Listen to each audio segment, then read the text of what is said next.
नमस्कार मंडळी. नाशिकच्या आयुश्री आयुर्वेदिक हॉस्पिटल आणि रिसर्च सेंटरमधून मी वैद्य राजश्री कुलकर्णी तुमचं मनपूर्वक स्वागत करते.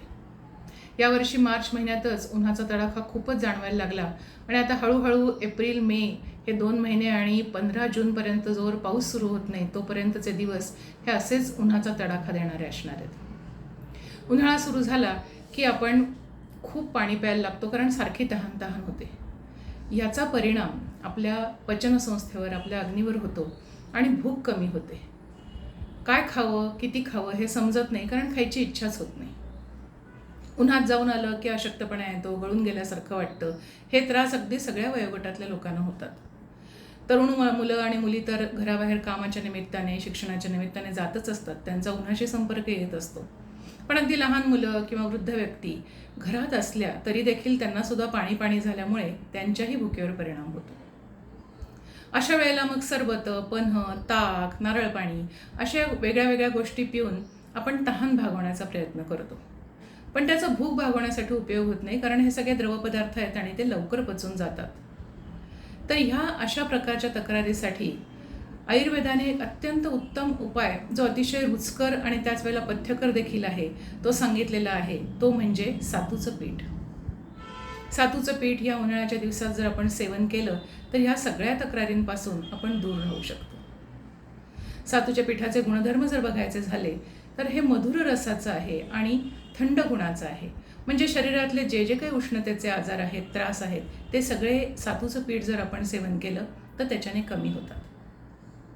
लघवीला जळजळ होणं, गरम होणं किंवा हातापायांना घाम येणं, खूप गरम हातपाय जाणवणं, त्याच्यानंतर छातीमध्ये जळजळ होणं, असे पित्ताशी रिलेटेड जे काही त्रास असतात, त्याच्यानंतर उन्हात जाऊन आल्यावर डोकं दुखणं, ह्यासारख्या सगळ्या तक्रारी या सातूच्या पिठाच्या सेवनाने दूर होतात.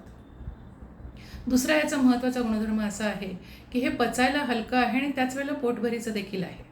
त्यामुळे विशेषतः उन्हाळ्याच्या दिवसात सकाळी ब्रेकफास्ट करू नये असं जे वाटतं, त्यावेळेला थोड्या प्रमाणात जर हे सातूचं पीठ खाल्लं तर जेवणाच्या वेळेपर्यंत अजिबात भूक लागत नाही. यातले जे काही घटक आहेत ते शरीराचं उत्तम पोषण करणारे आहेत आणि सगळ्यात महत्त्वाचा गुणधर्म असा आहे की शरीराला तत्काळ एनर्जी देणारे आहेत, ज्याला आयुर्वेदामध्ये आम्ही तर्पण असं म्हणतो. म्हणजे सातूचं पीठ खाल्लं आणि तुम्हाला जर थकवा वाटत असेल तर तो लगेच भरून येतो, लगेच तुम्हाला तरतरी येते. अशा प्रकारचा हा तर्पण असा गुण या सातूच्या पिठामध्ये असतो. घरातील लहान मुलं, वृद्ध व्यक्ती, अगदी डायबिटीस असणारे लोक, या सगळ्यांना सातूच्या पिठाचं सेवन आपण करायला सांगू शकतो. ह्याच्यामधले जे घटक आहेत ते हाडांना बळकटी देणारे आहेत.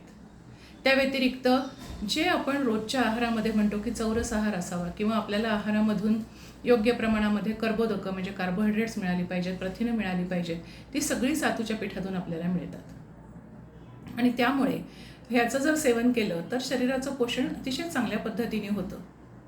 सातूचं पीठ कसं सेवन करायचं ह्याचे पण आपण 2-3 अत्यंत रुचकर असे मार्ग अवलंबू शकतो. पहिलं असं आहे की सातूचं पीठ जे आहे त्याच्यामध्ये तुम्ही गुळाचं पाणी घालून ते एकत्र कालवून दाटसर मिश्रण करून ते खाऊ शकता.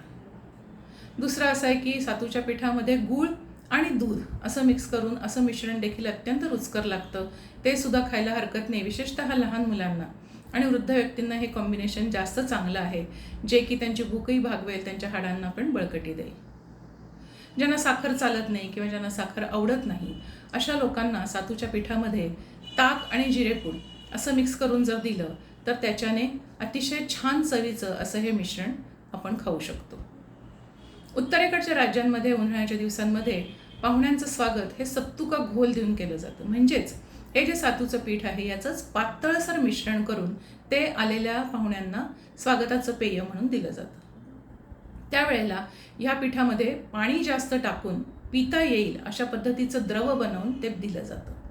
त्याच्यामध्ये चवीसाठी बारीक चिरलेली कोथिंबीर, बारीक चिरलेला कांदा, मीठ आणि जिरेपूड असं सगळं मिश्रण एकत्र करून मग हा द्रव त्यांना सत्तू का घोल या नावाने प्यायला दिला जातो. तर अशा पद्धतीने हे अतिशय पथ्यकर असणारं असं जर सातूचं पीठ आपण उन्हाळ्याचे 3-4 महिने नियमितपणे सेवन केलं तर उन्हाळ्याच्या सगळ्या त्रासांपासून आपण दूर राहू शकतो. आयुष आयुर्वेदिक हॉस्पिटल आणि रिसर्च सेंटरमध्ये हे सातूचं पीठ सगळ्या रुग्णांसाठी आम्ही उपलब्ध करून दिलेलं आहे. तर या सातूच्या पीठाचा या उन्हाळ्याच्या दिवसांमध्ये आपण सर्वांनी निश्चित लाभ घ्यावा. धन्यवाद.